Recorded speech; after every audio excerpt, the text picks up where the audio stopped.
আসসালামু আলাইকুম প্রিয় দর্শক, সবাইকে অনেক অনেক শুভেচ্ছা জানিয়ে শুরু করছি আজকের রেসিপি। আমার আজকের রেসিপি হচ্ছে বিফ বিরিয়ানি। তো চলুন দেখে নিয়ে যাক কীভাবে এই বিরিয়ানিটি আমি তৈরি করি। বিরিয়ানি বানানোর জন্য প্রথমে আমি এখানে নিয়ে নিয়েছি 1 কেজি বাসমতি রাইস, আর নিয়েছি 1 কেজি বিফ, আর কেটে নিয়েছি 1 কেজি আলু, নিয়ে নিয়েছি এখানে সরিষার তেল, সাদা তেল, কেওড়া পানি, গোলাপ পানি, নিয়ে নিয়েছি এখানে ধনে পাতা, পুদিনা পাতা, কারি পাতা, এখানে নিয়ে নিয়েছি টক দই 100 গ্রাম, নিয়ে নিয়েছি 3টে টমেটো, বিরিয়ানি মশলা, গুঁড়ো দুধ, এখানে নিয়েছি মিঠা আতর, আর নিয়ে নিয়েছি মশলা লঙ্কার গুঁড়ো, কাশ্মীরি লঙ্কার গুঁড়ো, এটা ধনে গুঁড়ো, এখানে নিয়ে নিয়েছি ভাজা জিরের গুঁড়ো বেটে নিয়েছি, এখানে নিয়ে নিয়েছি এলাচ, লবঙ্গ, দারচিনি আর তেজপাতা, আর নিয়েছি এখানে পেঁয়াজ, 2 রকম পেঁয়াজ কেটে নিয়েছি, একটা লম্বা লম্বা করে বেরেস্তা করার জন্যে, আর ওটা রান্না করার জন্যে আড়াআড়িভাবে কেটে নিয়েছি। প্রথমে গ্যাসের চুলা অন করে একটা কড়াই গরম করে নিয়েছি, এর মধ্যে দিয়ে দেব রিফাইন অয়েল। 250 গ্রাম আমি এখানে রিফাইন অয়েল দিয়ে দিয়েছি। তেল ভালো মতন গরম হয়ে গেছে, এখানে আমি যে কুচি করে পেঁয়াজটা রেখে দিয়েছিলাম সেটা এর মধ্যে দিয়ে দেব।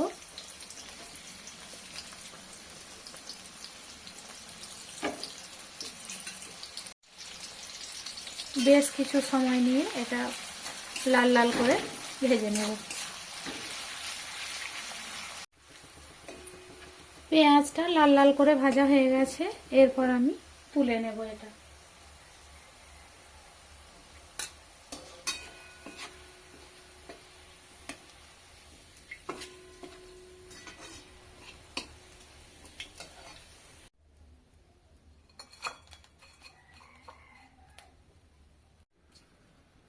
সাদা তেল অন্য পাত্রে ঢেলে নিয়েছি, এরপর দিয়ে দেবো এখানে সরিষার তেল। তেল গরম হয়ে এসেছে, আগে থাকতে কেটে রাখা আলুগুলো এর মধ্যে দিয়ে দিচ্ছি।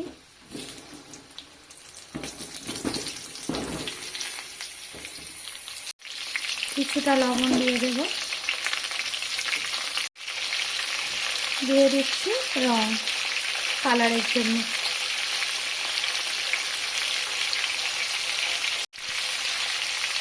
ভালোভাবে নেড়ে করে মিশিয়ে নেব।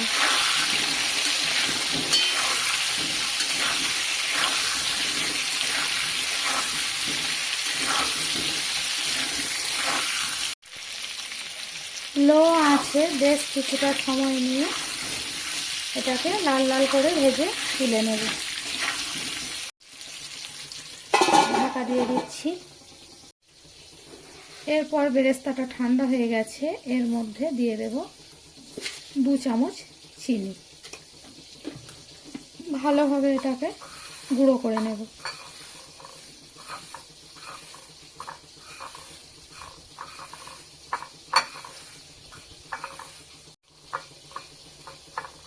ভালোভাবে গুঁড়ো করে নিয়েছি, এটা এক সাইডে রেখে দেব। একটা মিক্সিং জার নিয়ে নিয়েছি, আগে থেকে কেটে রাখা টমেটোগুলো এখানে নিয়ে নিচ্ছি পুদিনা পাতা ও কারি পাতা দিয়ে দিলাম, আর দিয়ে দিলাম কিছুটা পরিমাণ ধনে পাতা, দিয়ে দেব 4টে কাঁচা লঙ্কা, অল্প কিছুটা পানি দিয়ে দিচ্ছি। ঢাকা দিয়ে একটা পেস্ট তৈরি করে নেব। পেস্ট রেডি করে নিয়েছি, এটাও এক সাইডে রেখে দেব। আলুটা অন্যদিকে ভাজা হচ্ছে, ততক্ষণ আমি বিফটা রেডি করে নেব। এটার উপরে পানি দিয়ে দিচ্ছি, ভালোভাবে ধুয়ে পরিষ্কার করে নেব।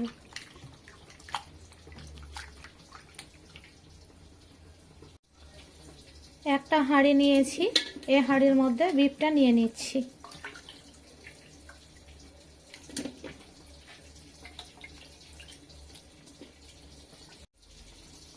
দিয়ে দিচ্ছি আগে থাকতে কেটে রাখা পেঁয়াজ,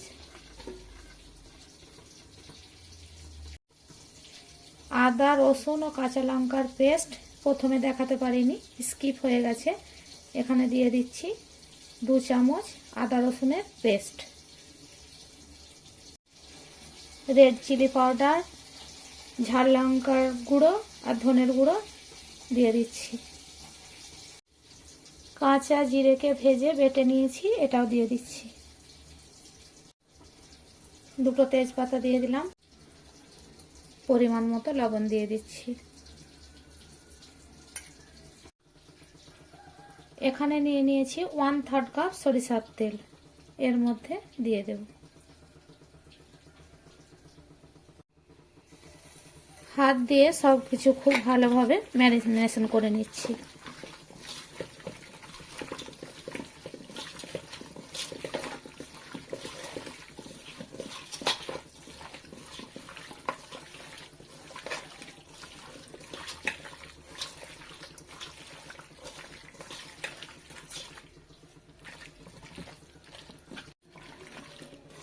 হাতের সাহায্যে খুব ভালোভাবে ম্যারিনেশন করে নিয়েছি।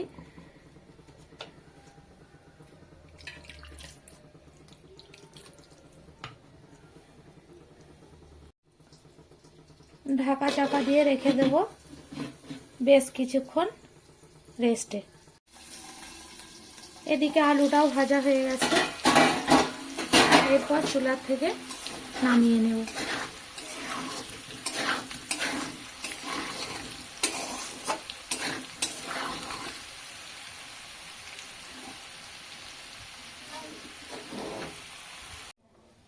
বেশ কিছুক্ষণ ম্যারিনেট করা হয়ে গেছে, এরপর এটাকে রান্না করে নেব।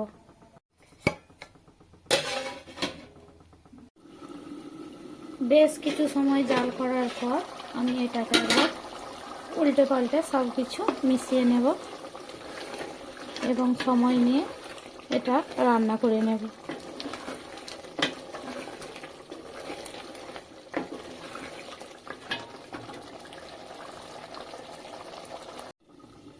কিছুক্ষণ পর পর ঢাকনা খুলে এটাকে খুব ভালোভাবে নাড়াচাড়া করে নেব।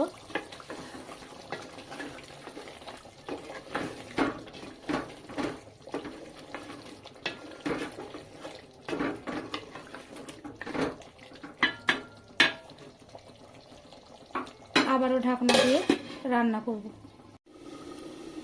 15 থেকে 20 মিনিট রান্না করে নিয়েছি। এরপর টমেটো, কাঁচা লঙ্কা, পুদিনা পাতা, ধনে পাতা যে পেস্টটা তৈরি করে রেখেছিলাম এর মধ্যে দিয়ে দিচ্ছি। সব কিছু খুব ভালোভাবে মিশিয়ে আবারও বেশ সময় ধরে কিছুক্ষণ রান্না করতে হবে, যতক্ষণ না এই কাঁচা গন্ধটা চলে যায়।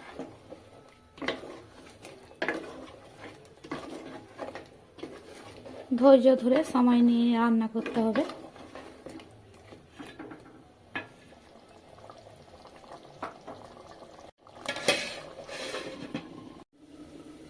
ওদিকে মাংস রান্না হতে থাক, তার ফাঁকে আমি এখানে চালটাকে ভিজিয়ে রাখবো। তার জন্য এখানে খুব ভালোভাবে ধুয়ে পরিষ্কার করে নেব। 2 থেকে 3 বার ভালোভাবে ধুয়ে পরিষ্কার করে নেব।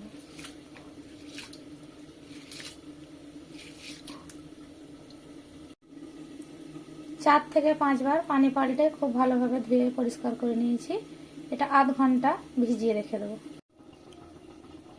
বেশ কিছুক্ষণ এর আগেও আমি ঢাকা খুলে রান্না করে নিয়েছি, দেখতেই পাচ্ছেন ওপর থেকে তেল ভেসে উঠেছে। এবারে বুঝবেন যে রান্নাটা হয়ে গেছে। এই পর্যায়ে গ্যাসের চুলা লো করে আমি এখানে 100 গ্রাম টক দই ফেটিয়ে রেখেছি, এর মধ্যে দিয়ে দিচ্ছি। ভালোভাবে মিশিয়ে নেব।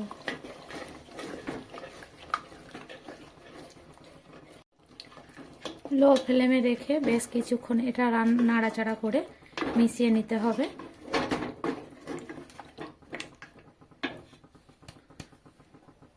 এরপর এর মধ্যে দিয়ে দেব এখানে 1 চামচ চিনি। সব কিছু দেওয়ার পর আবারও 5 মিনিট এটাকে রান্না করে নেব।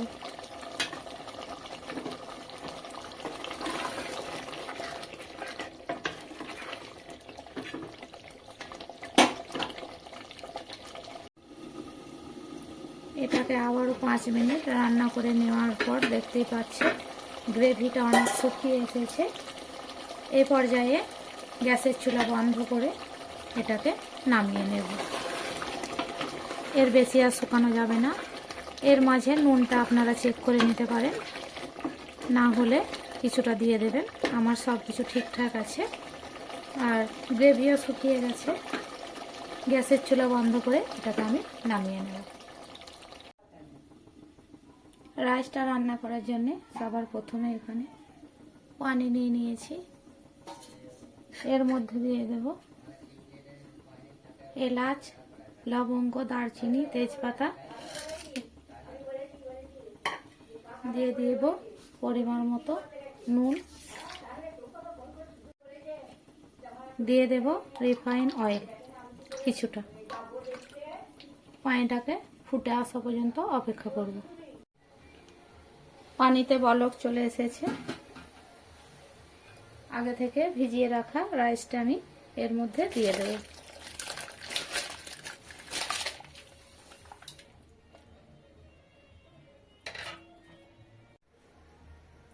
হালকা করে একবার নাড়াচাড়া করে দেবো, বেশি নাড়ানো যাবে না, চালগুলো ভেঙে যেতে পারে।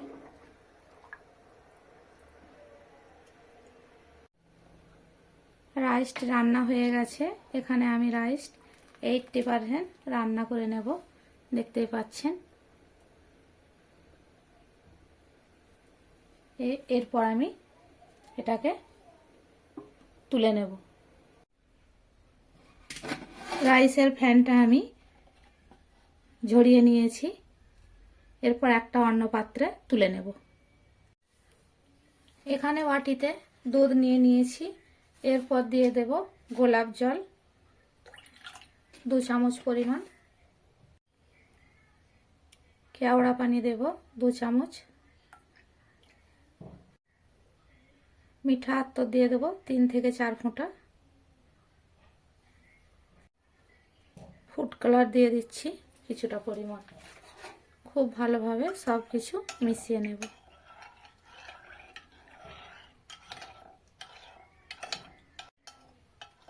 ভালোভাবে মিশিয়ে নিয়েছি। এটা একটা সাইডে সরিয়ে নেব।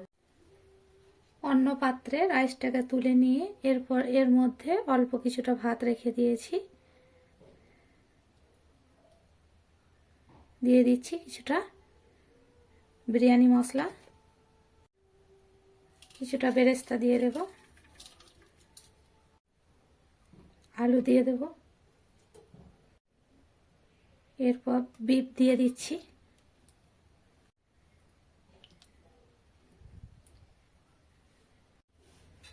আবারও উপর থেকে রাইস দিয়ে দিলাম। আমি এখানে 3টে লেয়ার করব।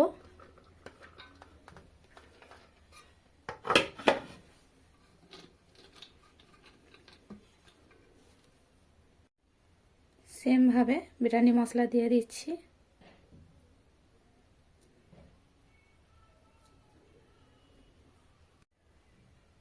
বেরেস্তা ছড়িয়ে দিলাম, আলু দিয়ে দিচ্ছি, দিয়ে দেব রান্না করে রাখা বিফ,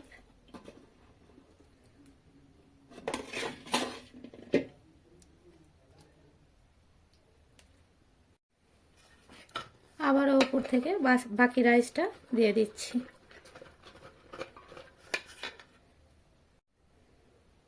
দিয়ে দেবো বিরিয়ানি মশলা,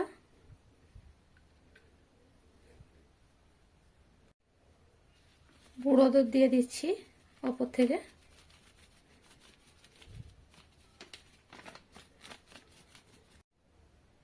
ওপর থেকে ঘি দিয়ে দেব,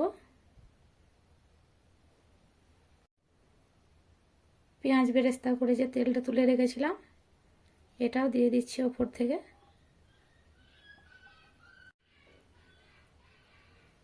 গোলাপ পানি, কেওড়া পানি, মিঠা আতর একসঙ্গে মিশিয়ে রেখেছিলাম এটাও ওপর দিয়ে দিয়ে দিচ্ছি। এরপর হাঁড়ির চারিপাশে আটা লাগিয়ে নেব যাতে বাষ্প না বেরিয়ে যায়। আগে থাকতে আমি গমের আটা ভিজিয়ে রেখেছিলাম।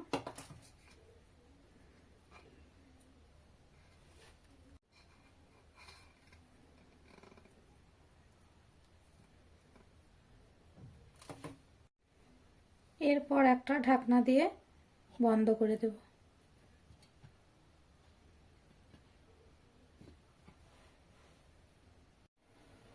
এরপর গ্যাসের চুলা অন করে নিয়ে এটা দমে বসিয়ে দেব 30 মিনিট। প্রথমে হাই হিটে 5 মিনিট জাল করে নেব, তারপর লো ফ্লেমে 25 মিনিট এটাকে দম দিয়ে নেব। 30 মিনিট বেক করে নেওয়ার পর আপনাদেরকে ঢাকনা খুলে দেখাচ্ছি।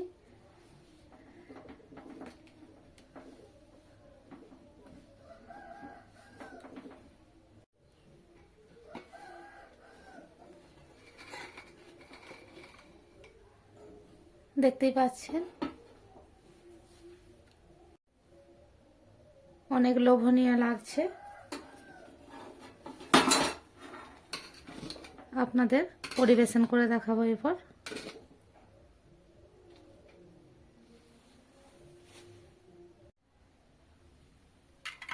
কতটা ঝরঝরা হয়েছে দেখেই বুঝতে পারছেন।